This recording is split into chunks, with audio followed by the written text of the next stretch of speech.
बार बार देखो, हजार बार देखो, ये देखने की चीज है, ये नजारे हैं। क्यों मीनाक्षी और ज्योत्सना, इतने खूबसूरत नजारे थे और ये नजारे इतने खूबसूरत है कि चाहकर भी हम लोग नजर नहीं हटा पा रहे हैं।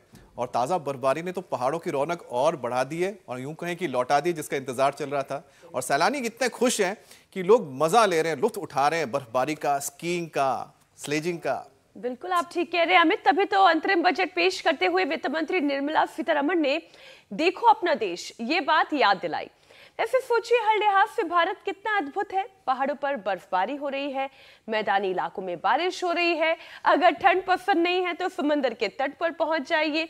लक्षद्वीप से लेकर अंडमान निकोबार के आइलैंड से जंगल सफारी के लिए भी मौसम के हिसाब से उत्तर से दक्षिण तक तमाम नेशनल पार्क है। वैसे काम की वजह से फिलहाल अगर आप कहीं नहीं जा पा रहे हैं और दिल्ली एनसीआर में ही रहते हैं तो आज से राष्ट्रपति भवन का अमृत उद्यान खोल रहा है। आप वहां जाकर रंग बिरंगे फूल देख सकते हैं और खुश हो सकते हैं। क्या बात है, सबने मिलकर हमने इतना ऑप्शन दे दिया कि लगता है लोग वीकेंड में यहीं कहीं जाएंगे देखने के लिए, अपनी छुट्टी मनाने के लिए। वैसे बारिश की वजह से दिल्ली की जो हवा है इस वक्त साफ हो गई है, लेकिन सब तब तक ना जाएं, यानी बाहर तब तक ना जाएं जब तक आप सेहतमंद ना हो, क्योंकि चलने फिरने में कोई परेशानी ना हो तब ठीक है। नहीं तो अगर आप जाएंगे कहीं फंस गए फिर क्या करेंगे पहाड़ों में। इसलिए जरा सोचिए क्या करें वो लोग जो ऑटो इम्यून डिजीज की गिरफ्त में हैं और साथ ही रूमेटॉइड आर्थराइटिस की परेशानी झेल रहे हैं, उनके लिए बहुत मुश्किल हो जाती है। ठीक बात अमित, लेकिन इसका ये भी मतलब नहीं है कि उनकी जिंदगी यहीं पर थम गई है। बिल्कुल ये बात सही है कि रूमेटॉइड आर्थराइटिस एक तरह की ऑटो इम्यून बीमारी है। इसमें खराब हुए इम्यून सेंसर शरीर के हेल्दी पार्ट को दुश्मन मान लेते हैं और उन्हें नुकसान पहुंचाने लगते हैं। और फिर इसकी वजह से मसल्स पेन, हल्का बुखार, कंसंट्रेशन में कमी, थकान महसूस होने लगती है। जोड़ों में सूजन, अकड़न से बेइंतहा दर्द होता है और सर्दियों में तो हम सभी जानते हैं कि कैसे ये दर्द और बढ़ जाता है। इस बीमारी से सिर्फ जॉइंट्स ही नहीं बल्कि आंख, दिल, सर्कुलेटरी सिस्टम और लंग्स तक इफेक्टेड होते हैं। तो चलिए, रूमेटॉइड आर्थराइटिस और तमाम इस तरह के जो भी बीमारियां हैं, आज उसकी प्रतिरक्षा तंत्र को करेक्ट करने का हम प्रण लेंगे। किसके साथ? योग के साथ। और हम स्वागत करेंगे स्वामी रामदेव का जो हमारे साथ जुड़ गए हैं। स्वामी जी बहुत बहुत स्वागत है आपका। प्रणाम। प्रणाम स्वामी जी। बहुत बहुत प्रणाम आपको भी मेरे भाई अमित जी, ज्योत्सना जी, मीनाक्षी जी। और देखो, ठंड भगाने का एक तो ये बहुत अच्छा तरीका है, 10-20 बार से शुरू करके 100 बार तक हम ऐसे करवा देते हैं। अब अर्थराइटिस वाले ज़्यादा ऐसे ना भी कर पाए तो ये तो कर ही लेते हैं। और मैं इसको भी 10-20 बार से शुरू करके ऐसे श्वास भरते हुए ऊपर, श्वास छोड़ते हुए नीचे। ऑटो इम्यून डिजीज होती क्यों है?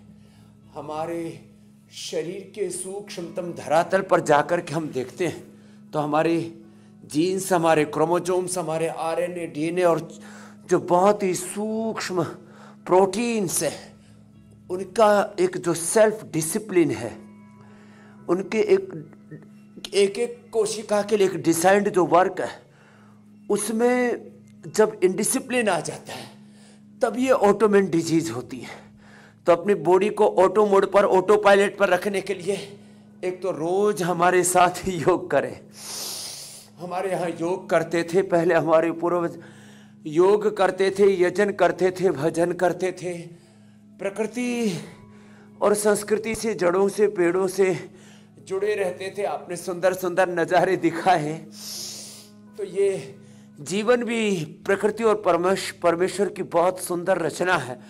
और जैसे पूरी प्रकृति भगवान के नियमों में बंधी हुई है, ऐसे हमारा जीवन भी भगवान के नियमों में बंधा हुआ। उसमें सबसे पहला नियम है योग का।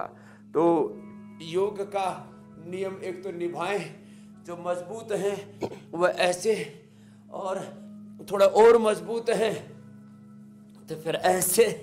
ये रोज हम करवा देते हैं। बिल्कुल आप ठीक कह रहे हैं स्वामी जी। हाँ, देखिए, शरीर मजबूत रहेगा तभी चाहे कोई भी मौसम में कोई भी खूबसूरत जगह है उसका लुत्फ उठाने का भी मजा अलग होगा। स्वामी जी, इम्यून सिस्टम का काम शरीर की रक्षा करना है, लेकिन इसके सेंसर में आई खराबी शरीर के सभी अंगों को नुकसान पहुंचाने लगती है।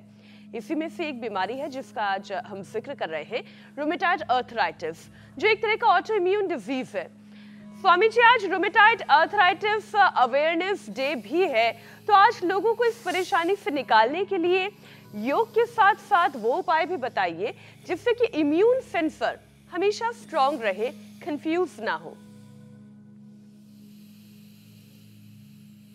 रोज कम से कम 5-10 बार से शुरू करके 25 बार, इतना तो सभी कर सकते हैं। सूर्य नमस्कार कर लें, भुजंगासन कर ले, जो अभी करवा रहे थे। जो बड़ा हवन नहीं कर सकते, जैसे हम यहाँ हवन करते हैं गूगल से, गाय के घी से, इसमें गिलोय डालते हैं और इससे फिर ये ऑटोमेन डिजीज नहीं होती, पूरी बॉडी ऑटो पायलट पर चलती रहती है। तो जो कर सके वो ऐसे ये सूर्य नमस्कार आदि एक प्रवाह से कर ले। जो इतने न कर सके वो सूक्ष्म से खड़े होकर के कर ले, ऐसे ऐसे ऐसे, चाहे बैठ करके कर ले, चाहे कुर्सी पर बैठ करके कर ले। तो ये हमारे पूर्वज जो योग करते थे, यजन करते थे, ये मात्र कोई पाखंड नहीं, या मात्र कोई एक सिंबॉलिक पूजा नहीं है, प्रतीकात्मक खाली कोई औपचारिकता नहीं है। इसके पीछे एक बहुत बड़ा विज्ञान है। गूंद के लड्डू खाया करते थे, शिलाजीत खाया करते थे, हल्दी का प्रयोग किया करते थे।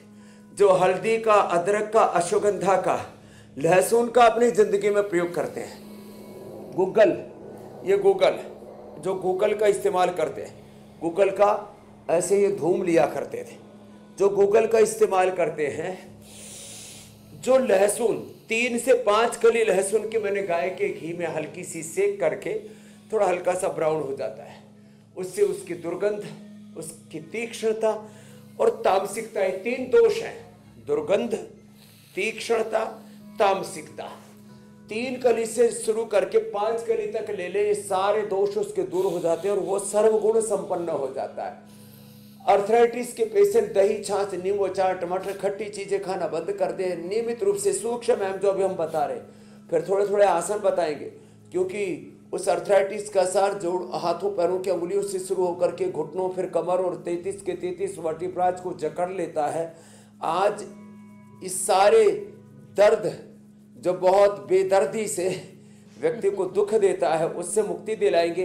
लहसुन का 3-5 कली से शुरू करके 10-15 और मैंने 25-25 कलियों को खिलाया और लोगों को अर्थराइटिस से मुक्ति दिलाई। हाँ, गेहूं और चावल हम मना करते हैं, क्योंकि जो देसी गेहूं था और जो देसी चावल थे वो तो बंद हो गया। अब तो ये जो है पूरे इनका ब्रांड साफ करके और वह भी सारा जेनेटिकली मॉडिफाइड ये सारी चीज़ें आ गई आजकल।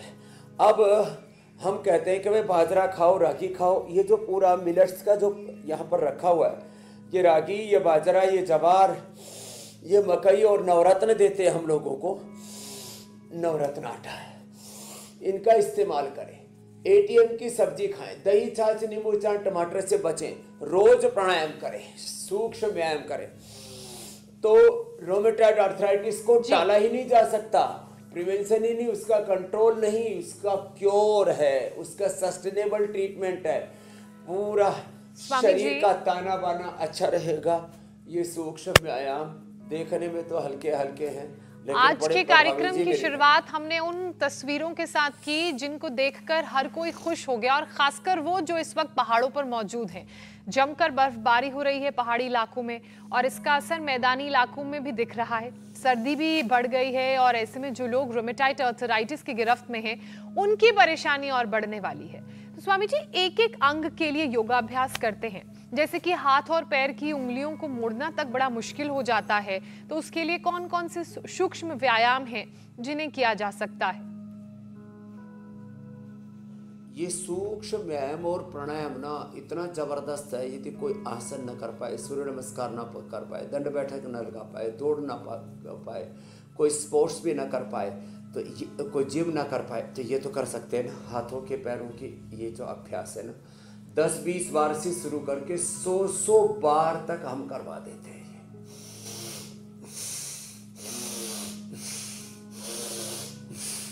एक साथ देखो, हाथों पैरों की अंगुलियों से अक्सर इसकी शुरुआत होती है, फिर धीरे धीरे अंगुलियां टेढ़ी होने लगती है, बात अंदर से इतना बुरा असर करता है, फिर धीरे धीरे osteopenia, osteoporosis, arthritis, rheumatoid arthritis, ये इसकी स्टेजेस हैं, 10 स्टेज हैं इसकी। धीरे धीरे पूरी जो हमारा जो अस्थि तंत्र है, स्केलेटल सिस्टम है, उसमें एक डिजास्टर, विध्वंस होने लगता है। तो हाथों के पैरों के जो सूक्ष्म व्यायाम हैं 10-20 बार से शुरू करके ऐसे 100 बार तक करने हैं। और साथ में भस्त्रिका,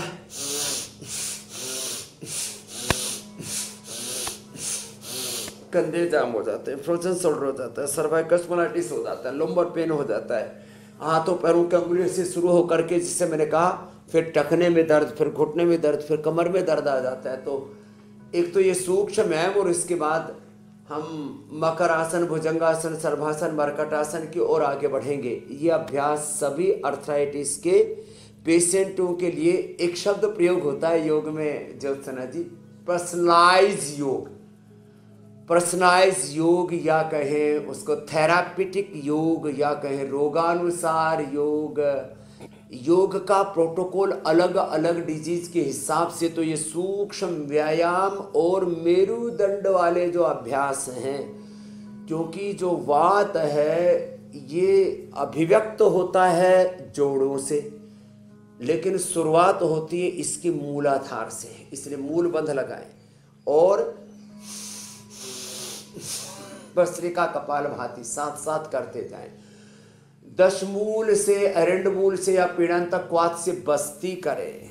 और जैसे मैंने कहा लहसुन प्रयोग, बस्ती और दही, छाछ, नींबू चाट, टमाटर की खटाई बहुत जरूरी है बंद करना। पीडानिल गोल्ड, ऑर्थोग्रिड तो खिलाते हैं, दूध में हल्दी, शिलाजीत, लाक्षादि गुग्गल देते हैं हड्डियों की मजबूती के लिए। लेकिन एक बात खास, हड्डियों को मजबूत करने के लिए, दूध को भी अपनी डाइट में सम्मिलित करने के लिए, और मैंने कहा ये जितने भी मिलेट्स हैं इसका उपयोग करने के लिए मैंने बोला है। इसके साथ साथ बिल्कुल सिंपल चीजें, होम रेमेडी, एलोवेरा का जूस, गिलोय, पारिजात, निर्गुंडिया, सहजन, 5 में से 1-2 चीजों का जो फ्रेश जूस पी लिया तो वात से हम निर्वात हो जाते हैं, वात का निर्वात कर देते हैं, उसको का निर्वासन कर देते हैं। बातें तो ये छोटी छोटी हैं लेकिन बड़ी महत्वपूर्ण है। अब देखो घुटनों को ऐसे ही 50-100 बार, लोग क्या करते हैं 5-10 बार करते हैं और फिर कहते हैं फायदा ही नहीं हुआ। 100 बार करना पड़ेगा, ये खास बात है मेरे भाई अमित जी। बिल्कुल स्वामी जी, अर्थराइटिस के पेशेंट्स को अभ्यास, वैसे अंकुरित मेथी भी रोज खा लिया करें जो मेरे सामने रखी है। बिल्कुल अंकुरित मेथी खाने का जिक्र करें स्वामी जी, लेकिन स्वामी जी सर्दी बढ़ने के साथ साथ जो जोड़ों की टेंशन है वो काफी बढ़ जाती है, और जोड़ और हड्डियां दोनों मजबूत हो जाएं और दर्द, अकड़न, सूजन की नौबत ना आए, उसके लिए भी जो आप सूक्ष्म व्यायाम बता रहे हैं उसके साथ और क्या कर सकते हैं? तो उसके साथ एक तो सूक्ष्म व्यायाम बताया ही है, और सूक्ष्म व्यायाम के साथ आप आसन भी करने हैं और लंबे श्वास लेने हैं। सूरज की धूप में जरूर बैठना है। पहाड़ों में धूप आती है, पूरे हिंदुस्तान के करीब 70% हिस्सों में तो धूप आ जाती है। कुछ ऐसे स्थान है जहां पर थोड़ी सुबह सुबह ना आए, तो जब धूप आए, कुछ लोग सोचते हैं सुबह सुबह की धूप अच्छी होती है। अरे धूप होती है, दोपहर ले लो, शाम ले लो, कभी भी ले लो। Vitamin D, B12, calcium, iron, omega, protein आदि की डेफिशिएंसी नहीं होनी चाहिए। विटामिन डी के लिए न्यूट्रिला डी, बी के लिए B12, और बोन हेल्थ आयरन कॉम्प्लेक्स, और हमने ओमेगा और स्प्रिलुना नेचुरल प्रोटीन के लिए, और न्यूट्रिला सोया चंक्स आदि, ये सब तो सब कई बार हमने बताया है। अभी मैं जिस बात की ओर संकेत करने जा रहा हूँ वो जरा महत्वपूर्ण है। जो मिलेट्स का इस्तेमाल करते हैं उनको किसी भी न्यूट्रिशन की कमी नहीं होती। इसका असर सूक्ष्म व्यायाम के बाद देखो, स्पाइन पर सबसे ज़्यादा पड़ता है वात का, और कई बार तो वात से टेढ़ी मेढ़ी कुबड़ी हो जाती है, रीढ़ की हड्डी, उसको धनुर्वात कहते हैं। आजकल उसका अंग्रेजी में बड़ा सा नाम है एंक्लोजिंग स्पोंडिलाइटिस। और फिर इसमें एएनए एवियन हड्डियां अंदर से कमज़ोर हो जाती है। ऑस्टियोपेनिया ऑस्टियोपोरोसिस होता ही था, हड्डियां कमज़ोर होकर के घिसने लग जाती हैं। पहले घुटने की घिसती थी, फिर रीढ़ की हड्डी की घिसने लगी और पूरे शरीर की अब हड्डियां घिसने लगी। एएनए एवियन HLB27 इसको एंक्लोजिंग स्पोलाइटिस कहते हैं। फिर यूरिक एसिड बढ़ जाता है, जिसके हम कहते हैं गोखरू का पानी पियो। गोखरू का पानी पीने से, जौ का आटे का प्रयोग करने से, जवार का प्रयोग करने से, बाजरे का प्रयोग करने से, और एटीएम की सब्जी 100 ग्राम एलोवेरा, 20 ग्राम 25 ग्राम उसमें अंकुरित मेथी, 10 ग्राम कच्ची हल्दी गाय के घी में जीरे में छौंक करके थोड़ा सा सेंधा नमक डाल करके उसको खिलाते हैं, और ये जो मिलेट्स बताए इनका प्रयोग कराते हैं, तो ये यूरिक एसिड और आरए फैक्टर सीआरपी जब ये पॉजिटिव हो जाते हैं, तो मॉडर्न मेडिकल साइंस में तो एक भ्रांति है कि एक बार ये पॉजिटिव हो गए तो नेगेटिव नहीं होंगी। ये भी एक बहुत नेगेटिविटी देश के अंदर आ गई है। इस नेगेटिविटी से उभारने के लिए हम रोज लोगों को जगाते हैं। भाई ये झूठी बात है, ये प्रॉब्लम एलोपैथी की है कि एलोपैथी में आरए फैक्टर के लिए, सीआरपी के लिए, एएनए HLB27 के लिए, वहाँ यूरिक एसिड के लिए कोई सॉल्यूशन नहीं है। ये उनकी प्रॉब्लम है ना, ये आरोग्य की प्रॉब्लम नहीं है, आयुर्वेद की प्रॉब्लम नहीं है, भारत की प्रॉब्लम नहीं है। भारत में तो अर्थराइटिस का 100% समाधान अपने पूर्वजों ने दिया था। उस पूर्वजों की ज्ञान विरासत का हम सम्मान करें और उसका उपयोग में लाएं उसको। मतलब जागना है स्वामी जी। तो जिनको रीढ़ की हड्डी पर भी ये असर हो जाता है, तो ये मकरासन, तो सबको जागना होगा। आसन थोड़ा थोड़ा लंबे लंबे श्वासों के साथ करें। स्वामी जी, जैसा आप बता रहे हैं कि जब हमारे पास योग में, आयुर्वेद में इन सब के जो भी बीमारियां, इतनी मुश्किल बीमारियां होती हैं या फिर खतरनाक बीमारियां होती हैं, उसके समाधान हैं, लेकिन शायद जो लोग इतने वक्त से सोए हुए हैं उनको जगाना है, जिसका काम आप कर रहे हैं बखूबी। और ठंड से भी लोगों को जगाना होगा, नहीं तो उनके जो मसल्स हैं वो और ऐंठने लगेंगे और ब्लड वेसल्स में सिकुड़न की वजह से खून की जो सप्लाई है उस पर भी असर पड़ सकता है। इसलिए जागिए, थोड़ा एक्टिव होइए, क्योंकि जॉइंट्स में अकड़न, सूजन की ये वजह बन जाती है। और स्वामी जी, सर्दी में ब्लड सर्कुलेशन कैसे बढ़ाएं ताकि जोड़ों में दर्द की नौबती ना आए और हम आलस छोड़ दें और थोड़ा हिलडुल लें? 3 साल अभी 2 दिन पहले, 3 दिन पहले हमने हाइपोथर्मिया, माने ठंड लगती है, टेम्परेचर इतना डाउन हो जाता है, 97 के बजाय किसी का 94, किसी का 95, किसी का 96, तो बॉडी का टेम्परेचर चला जाता है। और किसी के शरीर को तो हाथ लगाओ ना, तो ऐसे लगता है जैसे बर्फ की सिल्ली पर हाथ रख दिया हो, इतने ठंडे ठंडे। और हमारे शरीर पर कहीं पर भी हाथ लगाओ तो ऐसा लगता है पूरे शरीर में कहीं अंदर से हीटर ऑन हो रखा है। एक तो योग का हीटर ऑन करें, भीतर है गर्मी, भीतर है शक्ति, भीतर है ज्ञान, भीतर है भक्ति प्रेम, भीतर है सारा ब्रह्मांड, भीतर है सब रोगों का समाधान।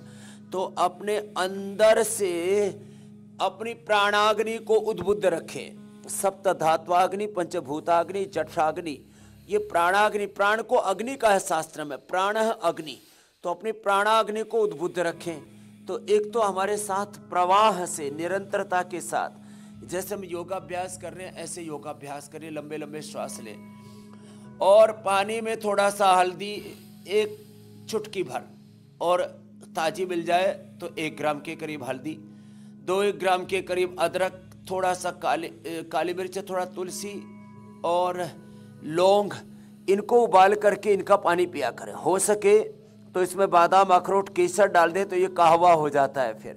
तो इससे ठंड नहीं लगेगी, खून नहीं जमेगा। और सबसे अच्छा तो उपाय है रेडीमेड में शिला तुलसी ड्रॉप और शिलाजीत ड्रॉप हम देश को उपलब्ध करवाते हैं, वो रेडीमेड इस्तेमाल कर लें। और थोड़ी एक्टिविटी, जैसे हमने उल्टे लेट के किया, ऐसे अब सीधे लेट करके। और सबसे अच्छा ये मेरे को लहसुन बार बार दिख रहा है, ये बोल रहा है मेरे बारे में भी तो बताओ, मैं इतना उपयोगी हूँ। लहसुन के बारे में, प्याज के बारे में लोगों ने ऐसे पौराणिक गड़ंगे गढ़ रखे हैं धर्म के नाम पर, कोई शास्त्रों के नाम पर इतने झूठ पाठ लोगों ने फैला रखी है कि ये जो है लहसुन प्याज कैसे उत्पन्न हुए, कोई कहते हैं अमृत मंथन में निकले, कोई कहते हैं मलमूत्र से निकले, ये सब झूठी बातें हैं। ये जो भी सृष्टि में रचना है उसके बारे में हमें ठीक ठीक बोध होना चाहिए। मैंने कहा इसमें थोड़ा दुर्गंध होता है, थोड़ी तीक्ष्णता होती है और थोड़ा तीखापन होता है। अब गोमूत्र में भी तो एक अलग प्रकार की गंध सी होती है, लेकिन वो गंध जो है वो उसका एक स्वाभाविक गुण है। तो एक तो लहसुन का जो प्रयोग करेंगे 3 से 5 कली खाएंगे, उनको कभी भी ठंड नहीं लगेगी। ठंड के लिए अब इतने उपाय बता दिए, और प्राणायाम करें, दौड़ लगाएं और खाने में जैसे अब स्वामी जी उपाय आप जितने बताए जब तक लोग करेंगे नहीं तब तक फायदा होगा नहीं। पालक, बथुआ, मेथी। इसलिए कार्यक्रम के दौरान केवल सुनना नहीं है, केवल नोट नहीं करना है, बल्कि साथ साथ योग भी करना है। स्वामी जी, यूरिक एसिड बढ़ने से हड्डियों में भी दर्द की बड़ी शिकायत आती है।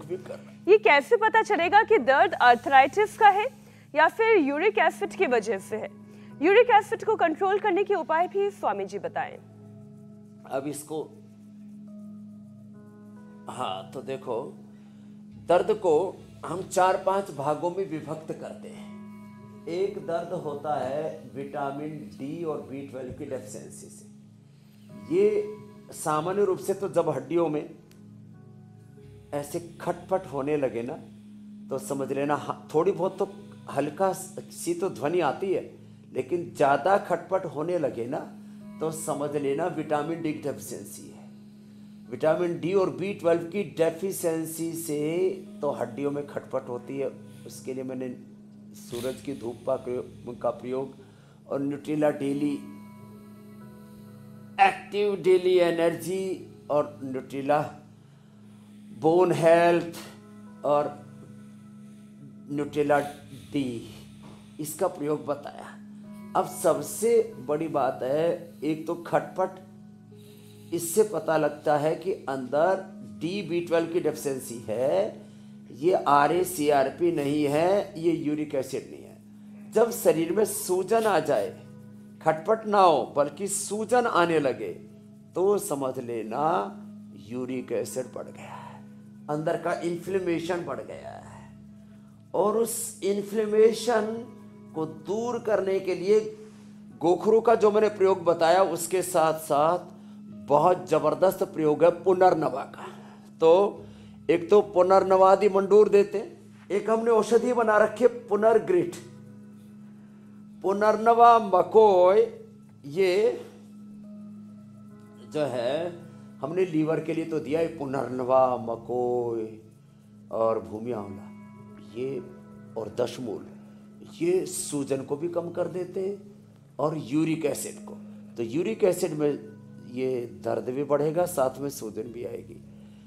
जब कुछ ऐसी चीजें हैं RA-CRP, ANA, AVN, HLB-27, ये तो ब्लड टेस्ट से ही पता लगेगा। इसलिए जिनको जोड़ों में ज्यादा दर्द है, हम सबसे कहेंगे एक बार ब्लड टेस्ट जरूर करें। यद्यपि 90 से 99% गैर जरूरी टेस्ट, गैर जरूरी ऑपरेशन, गैर जरूरी दवा, गैर जरूरी रूप से हॉस्पिटलों में एडमिशन, और ऐसे ही हम दवाइयों को होलसेल में खाते रहते हैं और शरीर को जर्जरित बनाते रहते हैं। लेकिन बहुत ज़रूरी होने पर ब्लड टेस्ट जरूर करा लेते हैं। जिनको भी जोड़ों में दर्द है, मैं चाहूँगा, सामान्य संकेत तो हमने कर दिया कि जब खटपट हो तो न्यूट्रिशंस की कमी है, जब सूजन हो तो यूरिक एसिड बढ़ा हुआ है, और जब अंदर सब अंग टेढ़े मेढ़े होने लगे और गांठों पर ये जो हमारे ये जो संधियां, इन पर गांठों पर गांठ बनने लगे, तो गठिया है, जिसको RA बोलते हैं या CRP बोलते हैं। स्वामी जी, बहुत काम की बातें आपने बताई हैं। इसके लिए तो फिर परहेज पूरा करना पड़ेगा। और ये वो तरीके हैं जो अगर लोगों को मालूम हो, जिनके बारे में अवेयरनेस हो, तो वो अपनी आधी परेशानी ऐसे ही पकड़ सकते हैं ताकि वो बहुत आगे वाली स्टेज तक ना जा सके। अब ब्लड सर्कुलेशन की भी हम बात कर लेते हैं, हड्डियों की हमने बात की, लेकिन ब्लड सर्कुलेशन की भी हम बात कर चुके हैं, लेकिन हमारा जो मूवमेंट है वो हेल्दी मसल्स की वजह से होता है। मसल्स की अब हम बात कर रहे हैं हड्डियों और ब्लड सर्कुलेशन के बाद, लेकिन इम्यूनिटी कई बार मसल्स पे हमला कर देती है, मसल्स टूटने लगती हैं, कमजोर होने लगती है, मसल्स डिस्ट्रॉफी भी कई बार लोगों को हो जाती है। तो इसका क्या उपाय है और इसकी पहचान कैसे करें? क्या वो जो अलग अलग तरह के क्रैम्प्स पड़ते हैं वो शुरुआती लक्षण है? अब देखो, मस्कुलर डिस्ट्रोफी में एक किसी के तो मसल्स ऐसे टूटने लगते हैं, हाथ पैर ऐसे ढीले पड़ जाते हैं। फिर आजकल एक बीमारी हो रखी है MND, SLE, MS, उसमें भी अंदर से डिस्ट्रैक्शन होता है। और छोटे छोटे बच्चों में आजकल मायोपैथी की भी प्रॉब्लम हो रही है। तो ये सारी चीज़ें और सेरेब्रल पैलिसी, ये भी समस्या हो रही है। तो ये सब मसल्स और मसल्स के साथ नर्वस सिस्टम और ब्रेन का भी इन्वॉल्वमेंट होता है। तो एक तो ये सूक्ष्म मैम जो बताया वो कर ले, और जिनसे कुछ भी ना हो पाए तो मैं सबसे कहूँगा, अभी मंडूकासन से लेकर के गोमुखासन तक भी हम बताएंगे, लेकिन जिनसे कुछ ना हो पाए बस तरीका करें। और वायु मुद्रा में बैठ करके, ये वात रोगों के लिए बड़ी अच्छी है। पहले उंगलियों को अंगुष्ठ के मूल में लगाओ, ऊपर से इसको दबाओ, शीर्ष उंगलियां से सीधी रखो। ये पर्सनलाइज योगा है, ये बहुत जरूरी है। योग मुद्रा, वायु मुद्रा में, फिर इसी में बैठ करके मंडूकासन करें।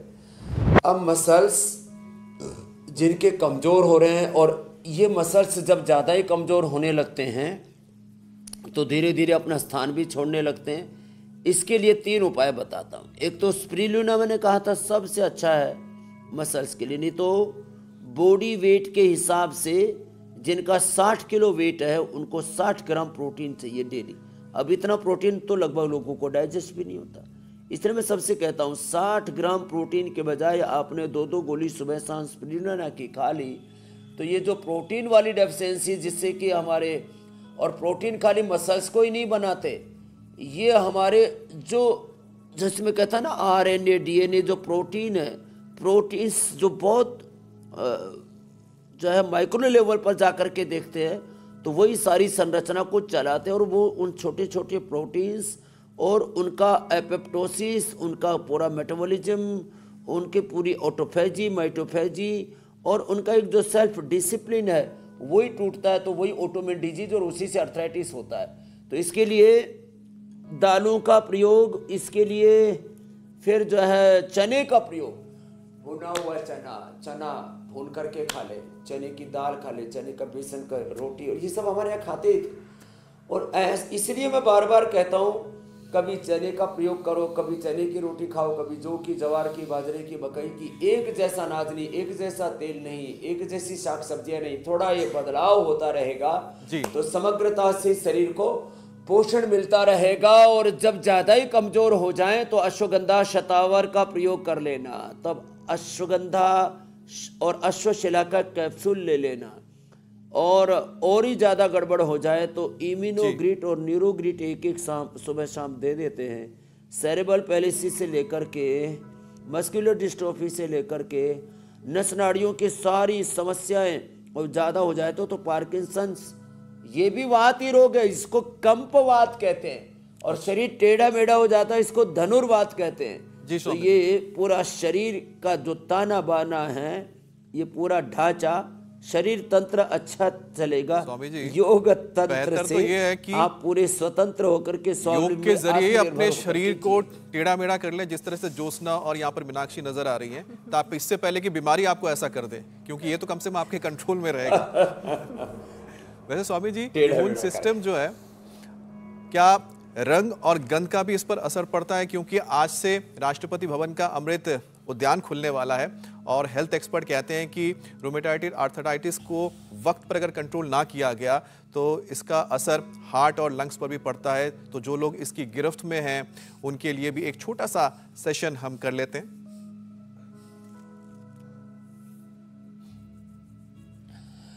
ये आपने बहुत अच्छा कहा। हरियाली को देखने से, हरी भरी घास पर चलने से चारों तरफ ऑक्सीजन आता है। तो oxygen, less oxygen is the main cause of all disease. जब ऑक्सीजन पूरा नहीं मिलेगा तो ऑटोमेन डिजीज होगी, RA factor, CRP, ANA, AVN, HLP 27, uric acid, पूरा हड्डियों का जो ताना बाना है, कंकाल तंत्र है, जिसके लिए अंग्रेजी में स्केलेटन सिस्टम बोलते हैं। कंकाल तंत्र हमारा कंगाल तंत्र हो जाएगा, वो ना हो। एक तो भस्त्रिका करें, ये लंग, हाँ, आर्थराइटिस में रेस्पिरेटरी सिस्टम और रोमेटिक हार्ट डिजीज भी होती है, rheumatic arthritis, rheumatic heart disease, और इससे फिर लंग और फेफड़े सिकुड़ने लगते हैं। तो इसके लिए और रिदम से कोई कर सके तो ये बहुत अच्छी बात होगी। उसे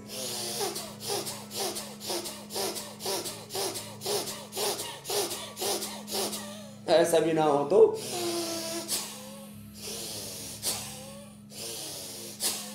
ये भस्त्रिका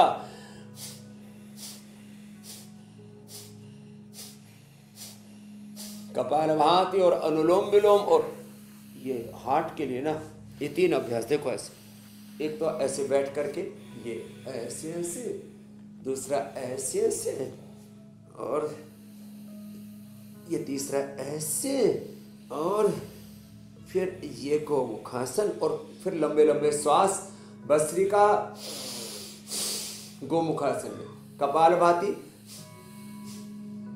गोमुखासन में, और इसी में अनुलोम विलोम भी कर सकते हैं इससे। और हार्ट के लिए तो अर्जुन की छाल, दालचीनी बहुत बेस्ट है, उनका इस्तेमाल करें, ये बहुत जरूरी है। वात, पित्त और कफ, मूलतः ये 3 ही रोग होते हैं। सारी बीमारियां इसी का ताना बाना, इसी का कुटुंब, इसी की फैमिली है। वात रोग ज्यादा बढ़ने से ऑटोइम्यून डिजीज का सारा, और फिर नस नाड़ियों के सारे रोग, और वात रोग ज्यादा बढ़ने से ही शरीर का, इंद्रियों का, मन का बैलेंस, संतुलन बिगड़ने लगता है। इसी से गैस, कब्ज, एसिडिटी की प्रॉब्लम होती है। वात बिगड़ने से ही सामान्य रूप से तो ज़्यादा विंड बनती है, ऊपर से नीचे से जो डकारें आती है, ये इंडिकेशन होता है शुरुआती दौर में कि वात बढ़ रहा है। आदमी इसको अनदेखा करता है और फिर वो दूसरी बीमारियों के आगोश में समा जाता है। वात की तरह ऐसे जैसे पित्त बढ़ा तो बीपी बढ़ेगा, पित्त बढ़ा तो चर्म रोग होंगे, पित्त बढ़ा तो इनफर्टिलिटी भी होगी, पित्त बढ़ा तो गुस्सा भी बहुत आएगा, नींद भी उड़ जाएगी, कफ बढ़ा तो मोटापा बढ़ेगा, कफ बढ़ा तो शरीर में गांठें आएंगी, कफ बढ़ा तो उससे जीवन में प्रमाद भी बढ़ जाएगा। तो इसलिए वात, पित्त, कफ त्रिदोषों को संतुलन करना बहुत जरूरी है मेरे भाई अमित जी। बिल्कुल स्वामी जी, हार्ट के लिए तो बताइए, क्योंकि हार्ट का आपने जैसे जिक्र किया स्वामी जी, तो इंटरनल ऑर्गन है, शरीर के अंदर है वो, अगर उसके ऊपर भी रूमेटॉइड आर्थराइटिस की अगर बीमारी का असर हो सकता है, तो जिनको ये क्रॉनिक बीमारी हो जाती है तो उनका जो लीवर, किडनी और आंखों है उस पर भी असर पड़ सकता है, और ये बहुत खतरनाक होता है। तो ऐसे में क्या उपाय है कि आप अपने लंग, किडनी और आंखों को भी ठीक रखें? हाँ, ये आपने बहुत अच्छा पूछा। अब आंखों पर असर ना आए इसके लिए तो अनुलोम विलोम करना है, और आई ग्रिट ड्रॉप, आई ग्रिट वटी, अक्षय तर्पण भी हम करा देते हैं, महात्रिफलाघृत खिला देते हैं। महात्रिफलाघृत खाओ 1-1 चम्मच, उससे अर्थराइटिस भी ठीक होगा, हड्डियां अंदर से मजबूत होंगे। 1 चम्मच गाय का घी, तिल का तेल या नारियल का तेल खाने के लिए मैं रोज बोलता हूँ अक्सर। आंखों के लिए गाय का घी, ब्रेन के लिए 1 किलो 400 ग्राम का। हमारा ब्रेन और हमारी ये छोटी छोटी आंखें जो सारा संसार देखने का काम करती हैं, इन आंखों के अंदर का जो ग्लो बरकरार रखना चाहते हैं ना, आंखों के नज़र अच्छे रखना चाहते हैं, तो महात्रिफलाघृत खा लिया करें, और आई ग्रिट। नहीं तो आंवला और गाजर इस समय बहुत मिलता है, लेकिन अर्थराइटिस वालों को आंवले का प्रयोग नहीं करना, वो तो आई ग्रिट का इस्तेमाल कर लेना। और आंखों में अक्षय तर्पण भी कराते हैं, कैटरेक्ट, ग्लूकोमा आदि होने पर दृष्टि, नहीं तो सौम्य और आई ग्रिट तो सभी इस्तेमाल कर सकते हैं। और कफ कोल्ड बढ़ने से भी आंखों पर, कान पर बुरा असर आता है, इसके लिए अणु तेल का नस्य, और कान के लिए ईयर ग्रिट इसका इस्तेमाल करें। नहीं तो कान के अंदर की हड्डी गलने लगती है, आंख की नस अंदर की सूखने लगती है, और फिर किडनी का तो क्रेटिनिन लेवल बढ़ने लगता है। तो उसके लिए गोखरू का, और रेडीमेड में ट्राइगन, कोरिगन, और प्राचीन काल में तो सब चंद्र प्रभावटी और गोक्षरादि गुग्गल का सब इस्तेमाल किया करते थे, और सब कपालभाति कर लिया करते थे। तो जो कपालभाति करेंगे 100 साल तक उनकी किडनी पर कोई असर नहीं आएगा। किडनी पर ज़्यादा असर आ जाए, क्रेटिनिन लेवल बढ़ जाए, तो एक औषधि है रीनोग्रिड। पूरे वर्ल्ड में कोई दवाई नहीं है, हमने research and evidence based medicine तैयार की है।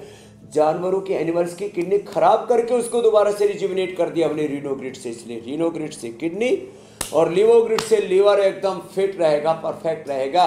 ना हड्डियों में डिजनरेशन होगा, ना लीवर, किडनी में, ना आंखों में, ना कानों में। और हड्डियों के डिजनरेशन के लिए तो अगर कपालभाति, शिलाजीत और लाक्षादि गुग्गल कर लिया और अच्छे से कर लिया। स्वामी जी, ध्यान तो एंटीबायोटिक की तरह है। मैं हमेशा ध्यान पर इसलिए जोर देती हूँ क्योंकि मुझे खुद को इससे बड़ा लाभ हुआ है और बहुत अच्छा महसूस होता है। तो स्वामी जी, ध्यान एंटीबायोटिक की तरह है जो शरीर के हर हिस्से पर अपना असर छोड़ता है। तो इम्यून सिस्टम को हेल्दी रखने के लिए और रूमेटॉइड अर्थराइटिस के असर को खत्म करने के लिए ध्यान का सेशन कितना महत्वपूर्ण है? लोग ना मीनाक्षी जी पेन किलर का और स्टीरॉइड का इस्तेमाल कर रहे हैं, बायोलॉजिकल ले रहे हैं। ये डिजास्टर है, विध्वंसक, माने अब आत्मघाती प्रयास कर रहे हैं। ये बहुत बड़ा अपने साथ इनजस्टिस, अन्याय है जो पेन किलर खा रहे, स्टीरॉइड ले रहे हैं। अब बताओ, जब नेचुरल स्टीरॉइड लहसुन में है, गुग्गल में है, प्याज में है, हल्दी में है, तो क्यों हम जो है नेचुरल स्टीरॉइड है इन चीजों में, इसको बायोस्टीरॉइड बोलते हैं।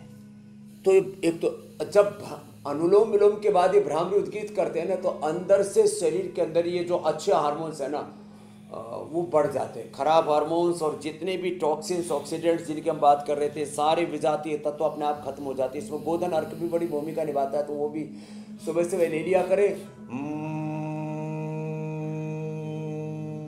भ्रामरी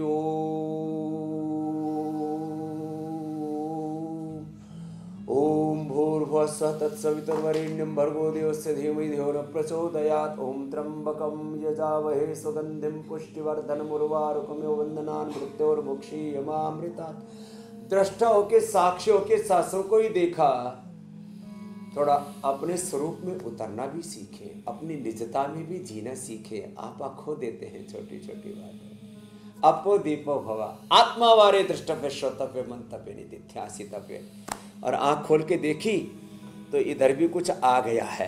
तो आज इसके बारे में भी बताएंगे कि इसका क्या मतलब है।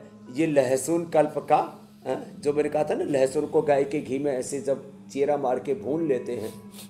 मैं साधु होने के नाते और गुरुकुल में पढ़ा था, वैष्णव परंपरा, स्वामीनारायण परंपरा, बहुतों में लहसुन नहीं खाते, लेकिन मैंने कहा ना इसकी दुर्गंध, स्वामी जी, इसके सारे दोष, इसका तीखापन, इसका वो सब दूर हो जाता है। तो ये लहसुन कर, और आगे पूरा योग शास्त्र के बाद पाक शास्त्र भी जरूर बताएंगे, जिससे कि लोग सभी प्रकार के दर्दों से मुक्त होकर के। जी, तो स्वामी जी, जब तक आप हमें ये बताएं कि खान पान के जरिए किस तरह से हम रोगों से दूर रह सकते हैं, लेकिन दर्शकों को हम बता देते हैं कि कल किस टॉपिक पर आप बात करेंगे। दुनिया की 85% आबादी इस वक्त एक बड़ी गलती कर रही है। युवाओं को कौन सी एक खतरनाक आदत है जो लगातार 5 बीमारियां उनको जिंदगी में देती जा रही हैं। कम उम्र में कमजोर लीवर, किडनी खराब सेहत। आयुर्वेदिक उपाय से युवा बनेगा बलवान। स्वामी रामदेव का योग अचूक, हेल्दी ताकतवर बनेगा यूथ।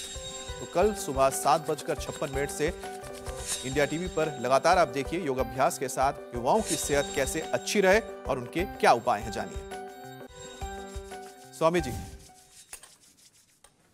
तो देखो, ये बाजरे की रोटी रात को रख दिया करे बना करके, फिर ये डाइजेस्ट बहुत अच्छे से हो जाती है। इसमें एक नेचुरल तरीके से बहुत हेल्दी फर्मेंटेशन हो जाता है। और भाई जिनको गरम गरम खाना है तो सुबह सुबह खा लो। हम तो बासी बाजरे की रोटी और गोंद के लड्डू खा करके ही बड़े हुए, इसलिए हमारी हड्डियां आज फौला दी है। तो ये एक तो बाजरे की रोटी मक्खन के साथ खा ले, 100 साल तक हड्डियां मजबूत रहेंगी। गोंद के लड्डू खा ले। और जो साग है ना, ये बड़ा अच्छा रहता है। इसमें बथुए का साग, इसमें सरसों का साग, थोड़ा सा इसमें चने का साग भी डाल देते हैं। और मैं बता रहे थे लहसुन, ये लहसुन अकेला किसी को थोड़ा पित्त बढ़ाता हो तो ऐसे 3 से 5 कली रोटी के टुकड़े के अंदर डाल करके ना, इसको चीरा मार करके भुना हुआ रोटी के टुकड़े के अंदर डाल करके और ऐसे इसको लपेट करके खा लिया करें। पकवान जैसा लगता है, उससे बड़ा कोई व्यंजन नहीं हो सकता। और ये लहसुन ऐसे खाली पेट खा के ऊपर से गर्म पानी पी लो या दसमूल का पानी पी लो तो परम औषधि का काम करता है। तो आज के बाद लहसुन कल्प करेंगे, एटीएम की सब्जी या शाक खाएंगे, बाजरे की रोटी खाएंगे और अपनी बाजरे की रोटी खा के एक वज्र जैसा फौलादी जैसा अपना शरीर बनाएंगे। कोई अर्थराइटिस से पीड़ित नहीं होंगे, सबके दर्द मिटाएंगे, रोग मिटाएंगे। बहुत बहुत धन्यवाद। धन्यवाद स्वामी उपचार जी। के बाद आप तो समाचार सुनाओ। धन्यवाद स्वामी कल जी। दुबई से योग करवाएंगे। प्रणाम बहुत-बहुत स्वामी धन्यवाद जी। स्वामी जी। प्रणाम।